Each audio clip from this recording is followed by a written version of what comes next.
We've been talking and journeying through the beginning of Revelations, the 7 letters that were written to the 7 churches.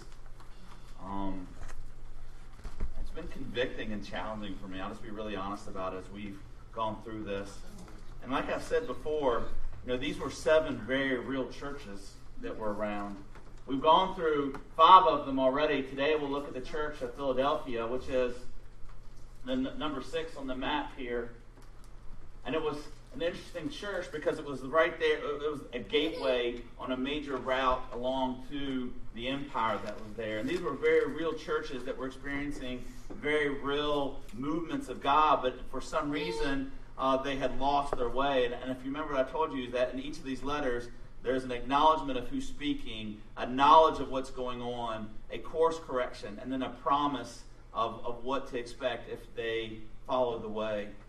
And then as we move forward, that there were different ways that you could interpret and look at Revelations, and different historians and theologians have done this over time. And there was the way of looking at Revelation as a past event that was dealing with those churches in that specific time, during that specific era. There's this idea that Revelation is kind of this broad story that covers from the early church until now. There's this idea that Revelations hasn't actually happened, but it will happen at some point in time. And then there's this kind of idea that Revelation is a message to inspire or encourage the church.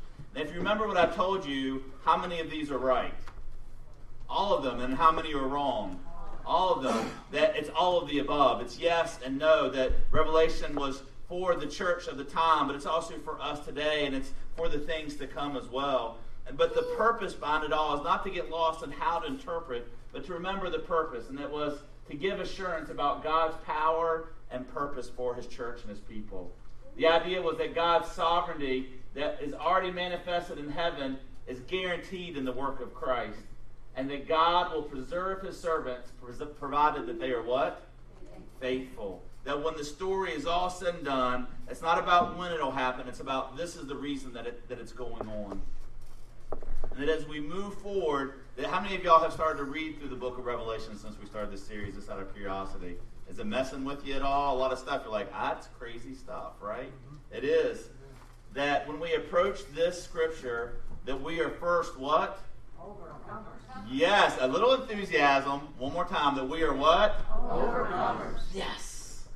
And that it's not about predictions. It's not about saying, all right, this is going to happen in 2015. I can remember as an elementary school kid sitting in a church and the preacher talking about that the end times was coming around the 89, 90 time frame, and then those passed.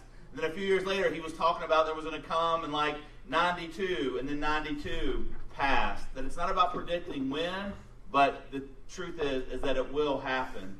And last but not least is that we come as what?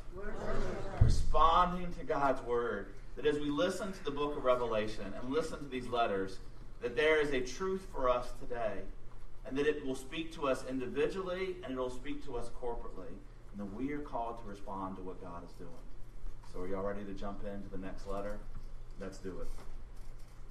Revelation, I'll be reading from chapter 3, verses 7 through 13 in the New Living Translation. Your translation may sound a little different, but this is kind of the gist of it.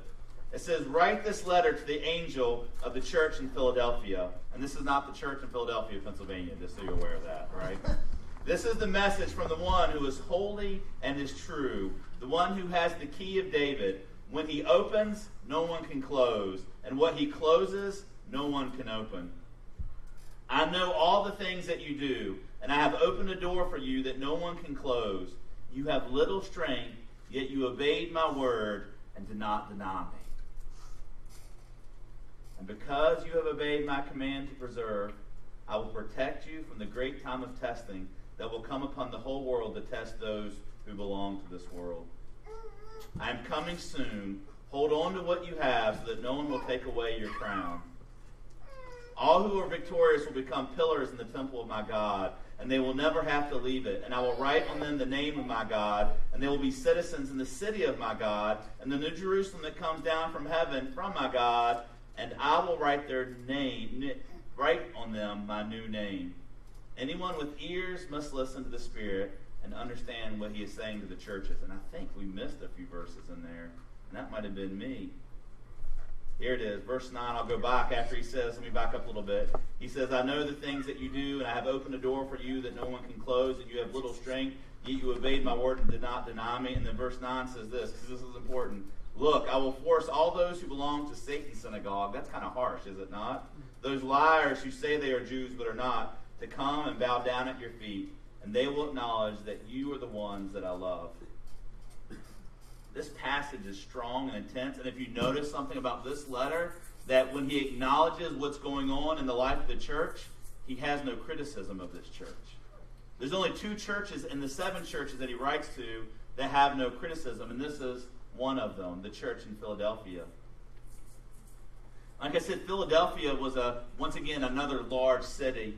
It was they considered it like little Athens. Athens was the capital of Greece. There was a lot of population. There was a lot of politics. There was a lot of commerce in Athens, as it was in Philadelphia. But the interesting thing about this city is that it was right on a fault line, which meant there were lots of earthquakes that went on. And in this city, that one time in around 17 BC, there was a massive earthquake that pretty much demolished the city, and they had to rebuild it. And a lot of the people left and never came back. And so somewhere along the lines, the word of Jesus, the message of Jesus came to this church, and the church exploded.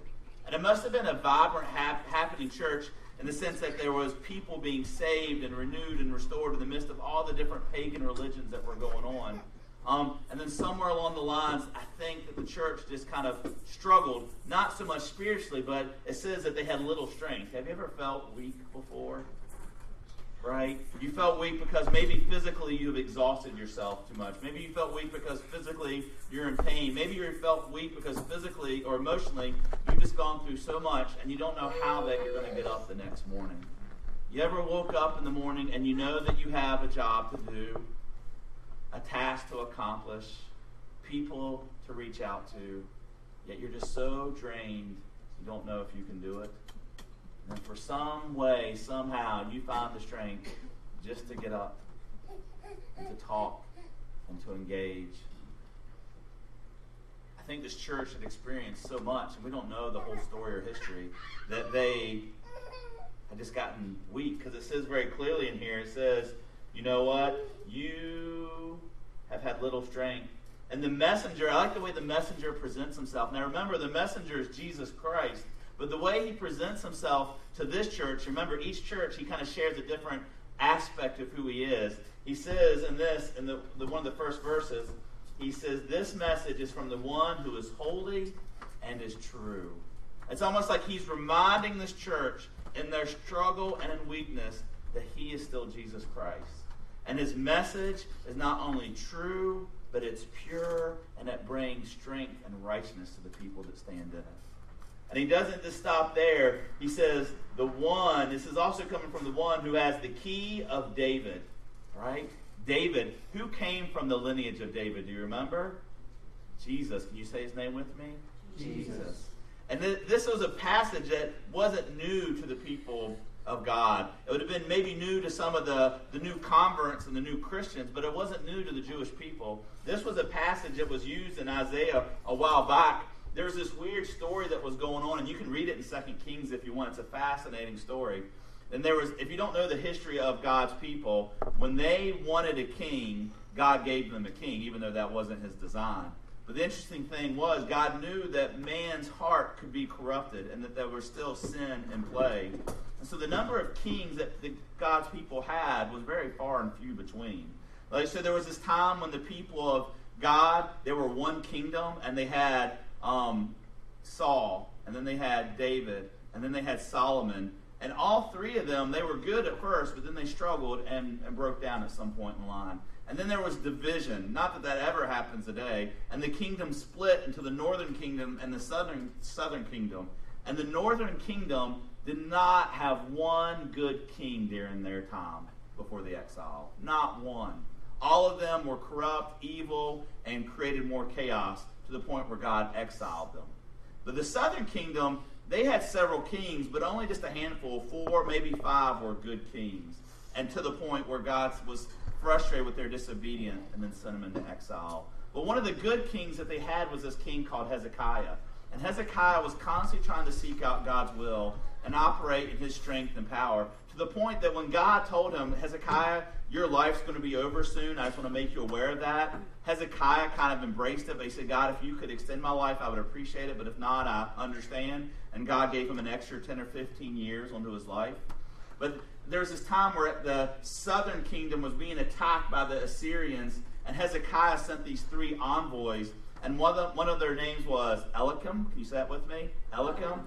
And the other one was, I'm going to make sure I don't mess this up, all right? Because he's got a funny sounding name. I want to say Sheba, but it's not Sheba, all right?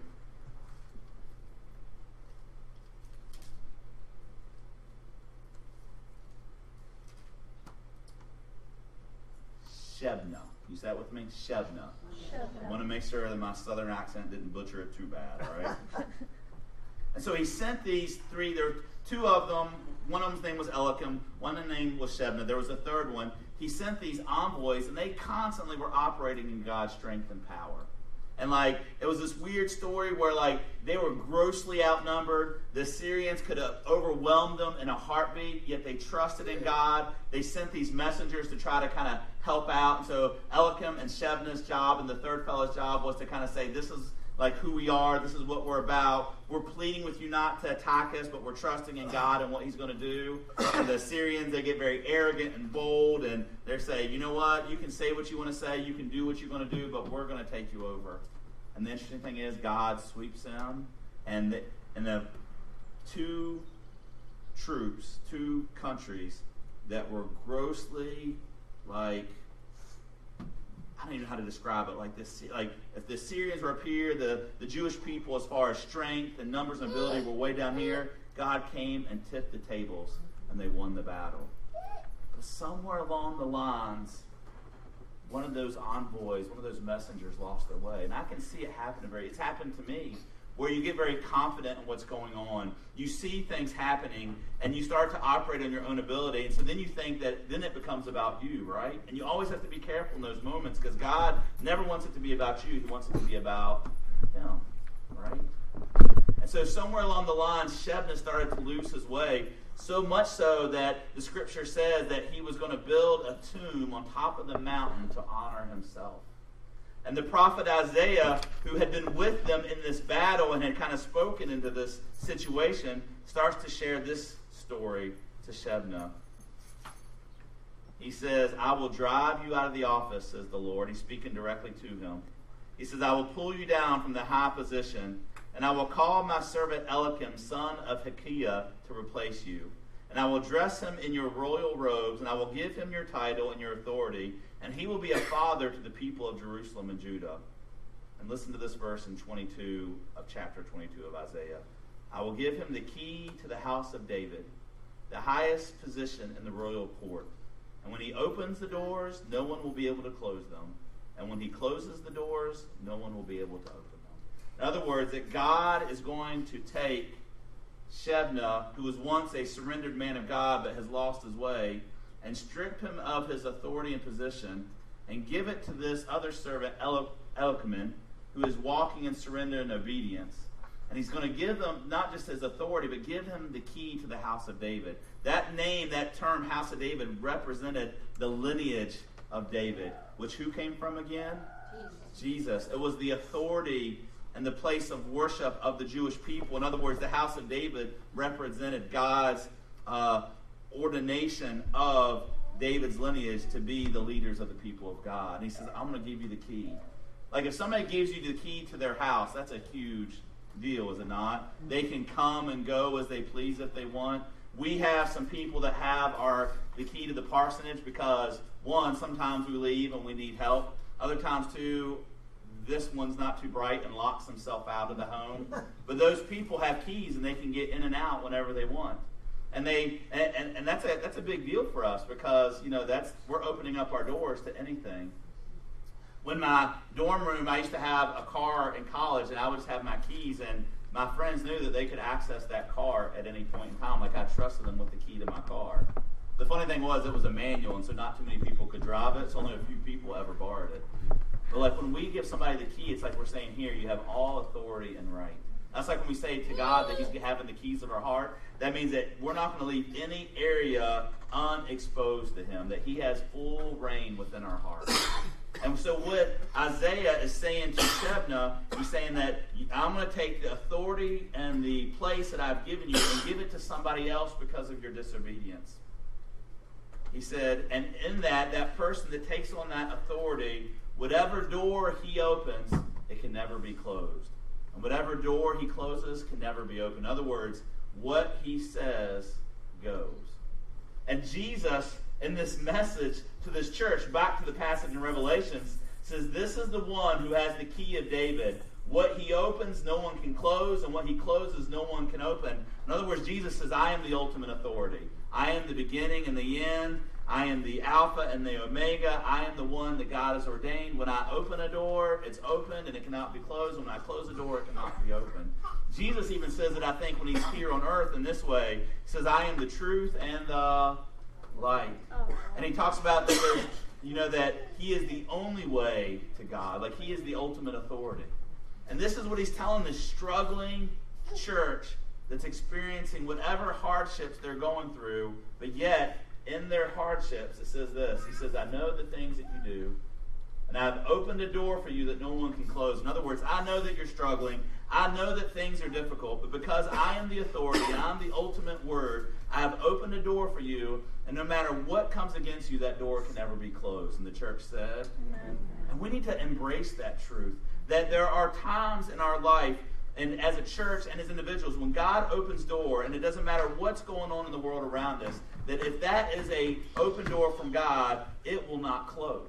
But there's also times, and we have to be careful, where doors are closed. And God's closed that door for whatever reason.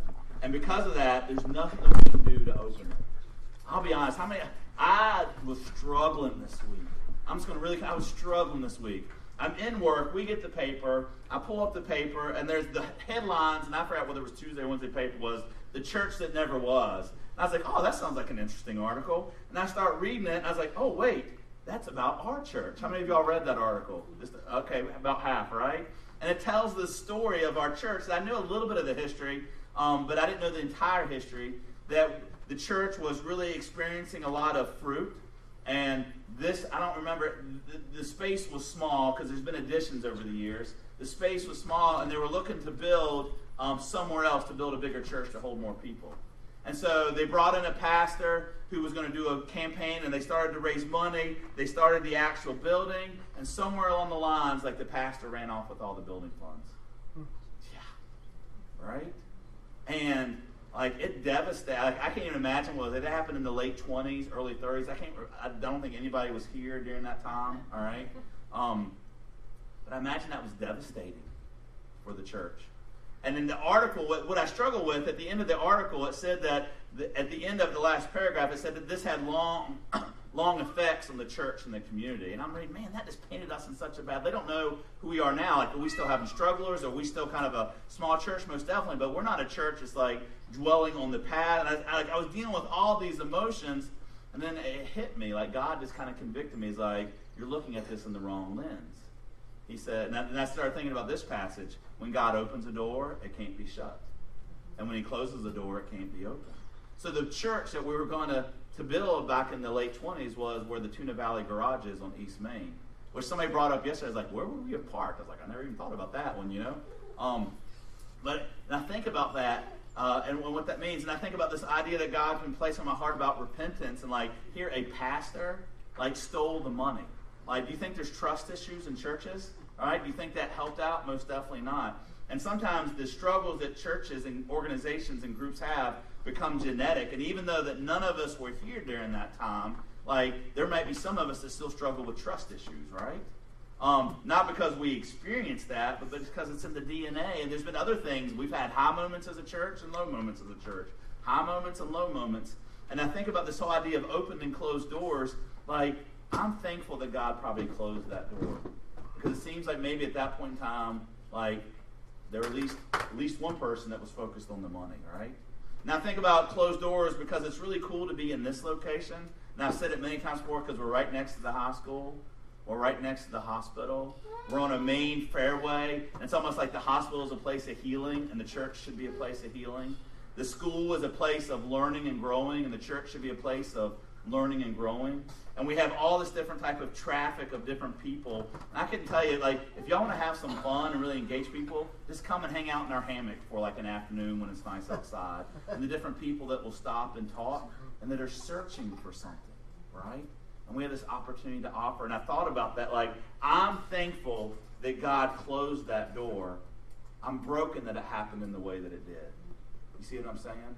And so God's trying to tell this struggling church that has some type of weakness in it, says, you know what? I know all the things you do. I've opened the door for you that no one can close, and you have little strength, yet you obeyed my word and did not deny me.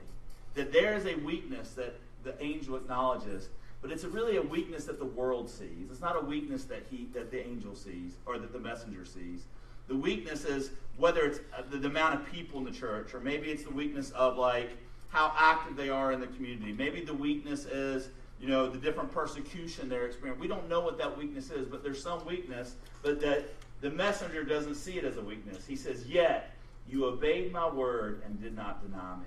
That the heart and at the core of what every church is not about the strength that they have, but about their faithfulness to God. And the church said, and that faithfulness is so essential. And that faithfulness should be expressed in the way that we share truth, in the way that we live, in the way that we love one another. And they, of all people, it seems, were getting it right. There was this faithfulness in this church of Philadelphia, which is interesting because Philadelphia is kind of this, the translation is kind of like brotherly. You've heard the city of brotherly love. It's this idea of love for one another, right? But there's this faithfulness to this that though the world thinks that they're a weak church, the messenger sees it as a strength.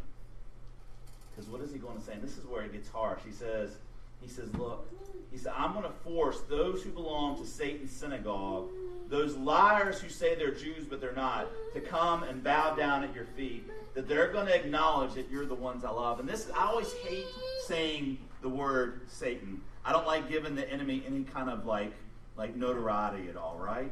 But there's this thing going on, and we see it in the other churches that we've looked at so far, where there are these people that they say that they're God's people, but the way that they live and the way that they respond to the world around them says otherwise. Like in today's terms, we probably call that hypocrisy. But God takes it so seriously that he doesn't say, hey, they're being hypocrites. He says, this is Satan's synagogue. In other words, the enemy has been allowed into it, and it's not my place of worship anymore, but they've allowed him to take reign. They say that they're Jews. You got to remember that there was no really like Christians and Jews. Like there was like God's people still, and it was those people that said that they were of God that believed in Jesus, and those that they were not. And so the people that were God's people that were trying to get those that didn't believe, like they were just trying to bring them all together. And he's saying that there are these people that say that they're my people, but the way they live and the way they respond says otherwise. And if it's one we talk about, like we were talking about pet peeves earlier. One of my pet peeves is, being accused of something I didn't do. But a second one, if I had to go along with somebody else that said it, is people that say one thing and do another. Because, and I've been guilty of it, so I don't want you to think I'm up here on a throne kind of judging those around me. I've been guilty of it as well. But when we say that we are followers of Christ, but the way that we live and respond looks differently. And it looks good in here, and it looks good out here, but when we get out there, it looks completely different. And I see it time and time again. I've seen it in the 18, 20 years that I've been in ministry, of the number of people that have been wounded by church people. Or the number of people that have been turned off by the way that Christians respond. And so we have to be careful. And I'm not saying that we have to be perfect, because none of us are perfect, and the church says. Amen. But we have to slow down enough and allow God to examine our heart and how we engage and respond in the people in the world around us. And it's so even more dangerous now because of the access that people have to communication through internet and social media and things like that. And how we respond in love and action. Like I'm with families as a pastor, I'm with families as a caseworker, and in every arena I've heard story after story about people that have been wounded by churches. And so there's kind of this numbness and complacency to religion and to faith because of that. And do you really blame them? I'm all the time as a Marine having to fight this stigma. I'll be really honest about it. Like Marine, like when people find I'm a Marine, people either love you or they hate you, depending on their experience. Because I'll be honest about it, Marines can be real jerks. They can be real arrogant sometimes and cocky and like and come across very like foul, and depending on who you've met as a Marine could put a flavor in your mouth, right? And so I always like it when people don't like Marines because I get to break that mold of who they're, because I'm not your typical Marine, all right? I'm not like, let's kill every, no, I'm not like that. I'm like, let's go. I'm kind of soft and sensitive, and I'm a feeler, and Joy and I, we switch relationship, like the roles in the relationship sometimes, because I'm the one that's going to cry over a commercial before she will, you know. But I like to break that mold. But I really like breaking the mold of those that have been burnt by believers, because it changes things. And you have the opportunity to do that. Like everywhere you go, whether it's in school or work or Walmart or wherever you're at, there's been people that are waiting for you either to prove them right about what they think about Christians or waiting for you to prove them wrong about what they think about. And you get to do that. That's why every smile matters. Every word counts. Every glance makes a difference. Every engagement, because you just never know, right? Every part of your life matters. And so, because God's speaking very harshly against them, those that have said one thing but living differently, he says there's going to come a time when they're going to be proved wrong, and they're going to bow at your feet and acknowledge the fact that I love you. And why are they going to do that? Because you obeyed my commandment to preserve. And he said, because of that, I'm going to protect you. Now, he doesn't say that he's going to keep the struggles. Like, we don't know when this protection is going to come in place. He says, I will protect you from the great time of testing that will come upon the whole world to test those who belong to this world. And like I said, don't get caught up in the predictions. Like, is there going to be a tribulation or not a tribulation? Is there going to be a group that's going to be ascended into heaven before there's going to be... We don't know, right? But what we do know, there's going to be a time of testing. And when that time of testing comes, guess who's going to protect us? God. Amen. Because he protects his servants when they're faithful. And we are what? Overcomers. We are what? Overcomers. And not only that, because remember, so there's no really course correction in this. What God's trying to tell them through Jesus is, I want you to stay on course. Stay obedient to what I've called and asked you to do, no matter how weak you feel or think that you are. Because what's going to happen is you stay on that course. The promise is not only will I protect you, he said, but what's going to happen is I'm coming soon. So hold on to what you have so that no one will take away your crown. And all who are victorious will become pillars in the temple of my God, and they will never have to leave it. Now think about that. He's telling them you're going to be pillars. Now why this is important? Because Philadelphia was a city that was rocked with earthquakes. Historians think that they experience earthquakes on a weekly basis, no matter some small, some great. And that there would be people that would leave the city because they were fearful of what would happen because of the earthquake. You got to remember, in 17 BC, the whole city was almost demolished because of one. And yet God is telling them through Jesus Christ, he's telling them this. He said, you'll be like pillars, and you'll never have to leave. You'll never have to run. You'll never have to be scared. That's the promise that I give you. And I will write on them the name of my God, and they will be citizens of my city. You know there's power in the name. Every time that people in Scripture had an encounter with God, usually there was some type of name change in the Old Testament that went along with it. Even in the New Testament, Saul became Paul, right? Yeah? And then you had Simon who became, do you remember who he became? Peter, which means rock, right? There's these name changes that go on.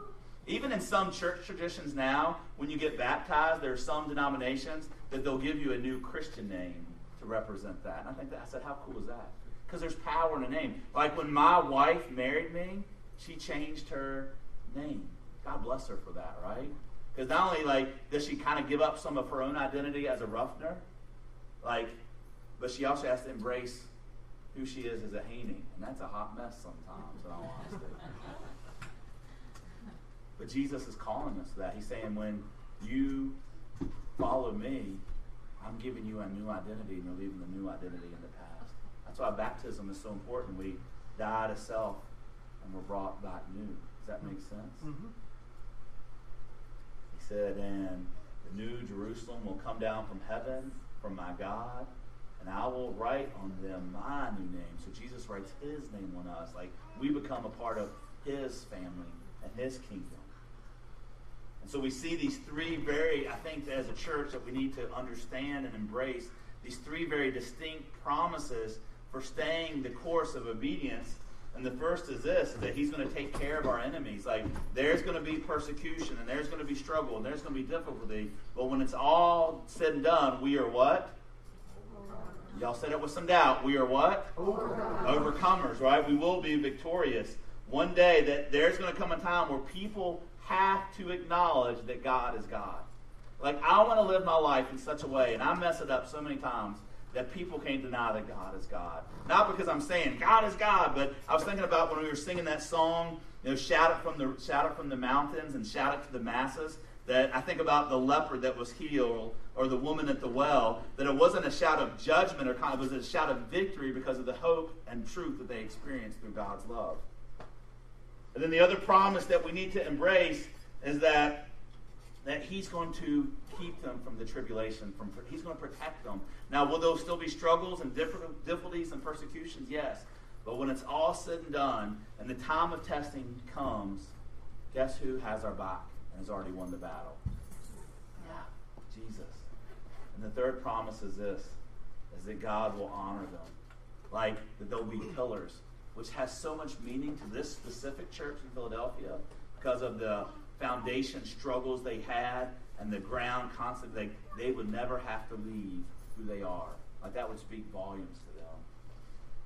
And that Jesus gave these wonderful and encouraging promises to his church with this simple truth, which was this: when I open the doors, they stay open. And when I close them, they stay closed. And if he opens the door, guess what? We're called to work. And if he closes the door, guess what we're called to do? Wait. Open the door, what do we do? Close the door, what? Yeah, and we do that in our own life, but we also do it in our corporate life as well.